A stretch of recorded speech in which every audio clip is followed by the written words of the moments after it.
Ngayong araw guys, habang busy nga pala si Baron dito sa bago namin pinagkakalibangan dito kay Lokbo, ay grabe nga pala yung init ng araw sa labas. Kaya dahil sobrang init nga ng panahon ngayon guys, ay naisipan namin na gumawa ng merienda namin ngayon na talaga nga namang magpapa-refreshing. Gumawa nga pala kami ngayon guys ng napakasarap na saging kunyelo. Kaya tamang putrip na naman ng mga itik.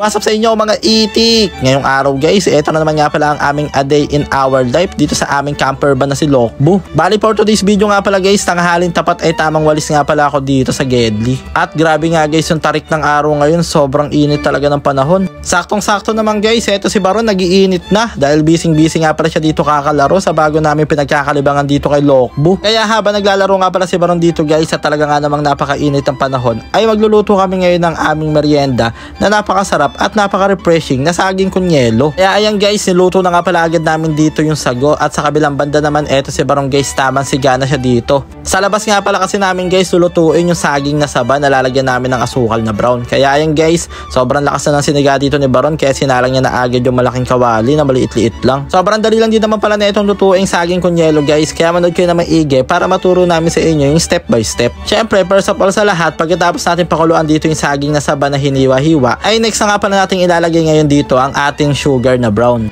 Pagkatapos nga nyan guys, ay papakuluan lang natin yan ng todo-todo, tapos hanggang makita natin siya na parang nagka-caramelize na siya. Pag lumalapot na yan guys, pwede na natin ngayon ilagay yung niluto natin kanina na sago. Ayan guys, pag ganyan na yung sago natin, luto na yan, pwede na natin yan i-mix dito at halu-haluin lang natin yan guys. Tapos ayun na yun, napakabilis na lutuin na itong saging para sa ating saging kunyelo. Grabe, nakakatakam nga guys, sobrang lapot oh.